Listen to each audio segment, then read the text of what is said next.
Oh, mark your calendars, folks. I am the Mighty Plantain, and Boosh is with me, and we're going to do something that I don't really want to do. And something you're not going to really see very often, but... especially on this channel. Exactly. We're going to drink Budweiser. Okay, that's the... Yeah. That's why I'm wearing my Spite shirt. Because I'm not full a of big fan spite. of Budweiser, and this is bringing out the worst in me, but we're going to go ahead and drink it anyway. You'll find out why in a minute. Yeah. Twist tops. Never trust a twist top. Alright, just go for it. Mm-hmm. No mystery there. It is beer-flavored beer, and it is the... Well, beer-flavored water. Yeah. I mean, it's beer. Yeah. I'm not a fan. It's kind of skunky and stale right out of the bottle. And we just got it today. I know. You walk into any old beer store with a concrete floor, and you know there's tons of beer soaked into the floor of that place, and there's a certain aroma that comes up from it. That aroma is what Budweiser tastes like. The floor of an old beer store. Yeah, but you notice, though, we'll drink it anyway. Well, hell yeah. It was free. I'm not going to turn down a free beer for crying out loud. And if I got in a pinch and it was the only thing available, yeah, I'm going to drink Budweiser. Because beer is beer, and any beer is better than no beer. But given the choice, I'd pretty much drink anything but this. Right. But you got to hand it to Budweiser, though, because they put out the same crappy product. Consistency matters. Consistently. Everybody knows when they're drinking a Budweiser, it's going to taste like a Budweiser. Yep. No matter if you buy one, what? How many years ago? I don't know. Quite a few. But, depends, because supposedly they changed up the recipe at one point. Yep. Which brings us to our next point. Let's cleanse the palates a little bit. It's going to need a thorough cleansing. By the way, Budweiser, 1 out of 5 rating for beer because it is beer. It's a little bit below average. I can give it 1.5. Now, you know, not too long ago, it would be an average beer. Yeah. Because, here in America, Budweiser, Miller, Coors, Yep. pretty much all you could get was at major breweries, and they all had that same product. So it would have been an average beer, maybe even 15, 20 years ago. But with the growth of the craft beer movement, Everything's changed. Everything's changed. But you'll still see the Budweiser being drunk at college frat house parties and Rednecks everywhere. rednecks everywhere. So, like I said, that brings us to the 1933 Repeal Reserve Amber Lager. Now, this is supposedly a throwback to an earlier recipe that Budweiser put out. Yep. So, this is, I guess, a special celebration for, what was it, the 1933? No, it was actually what they Pardon? said. What they said, and I just saw the commercial for it before I come in here. Oh, They said that they actually were brewing that beer, that were using that recipe the time that prohibition started. yeah.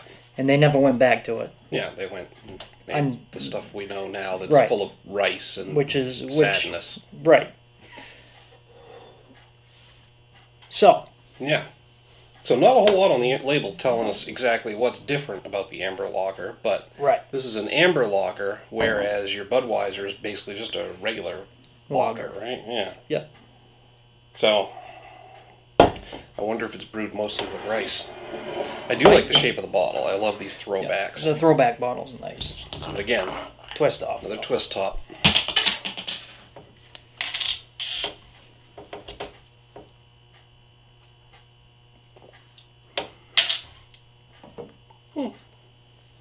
It's not horrible.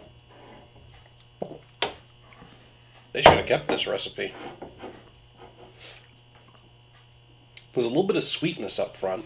Yeah, there is. It's got a little more bitterness to it. A little bit bitterness to it, little more than the regular that we get now. Yeah, bit of bitterness in the finish. I'm getting. It actually tastes a lot. It tastes a lot better than the Budweiser. Yeah, I'm getting a little bit of sweetness up front, some roasty notes after that even. Yep. Probably from the amber, and then anyway, because it's an amber lager, you're going to get those roasty notes. But then in the finish, yeah, just a little bit of hoppiness. I mean, it's not quite reminiscent of a Sam Adams Boston Lager, but it's got some similar characters to it. Where, and I'm just saying, sort of. Yeah, as a departure from your regular Budweiser, at least you can actually taste the malt and the hops in this stuff. Right. Even if it's just a little bit.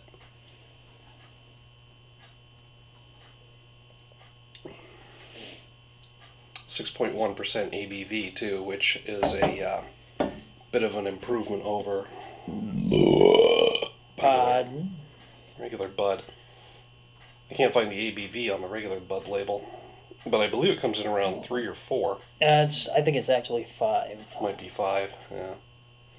Is that it there? Oh, it's a really nice.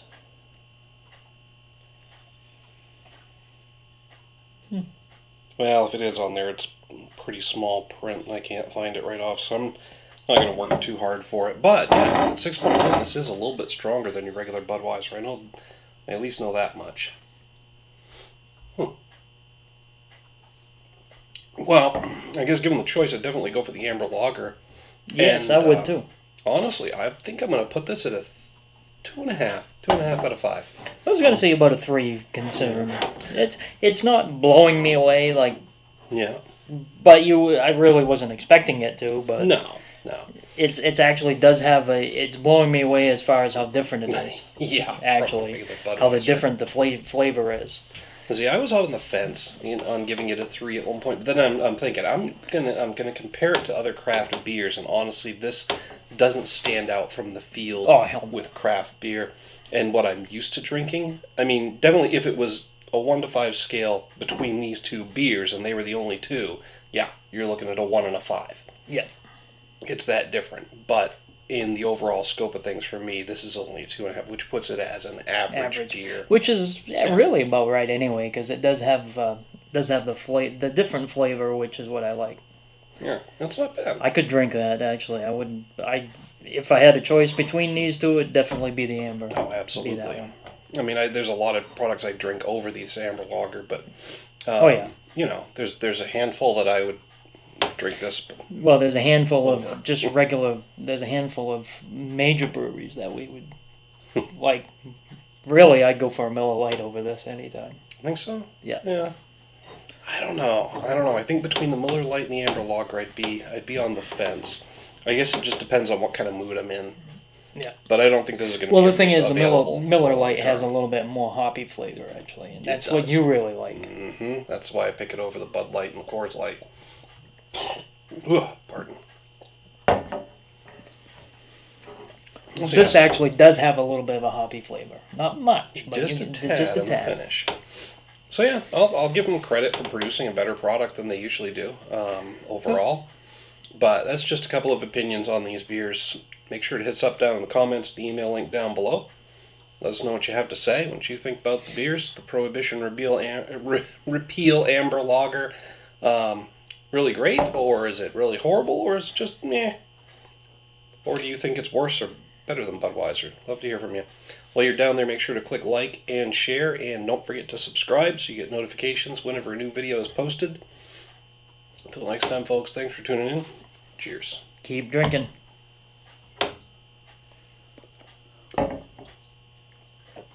All the way. Do you find it easier to put the short, fat ones down your throat, or do you like the long, skinny ones? Fuck you.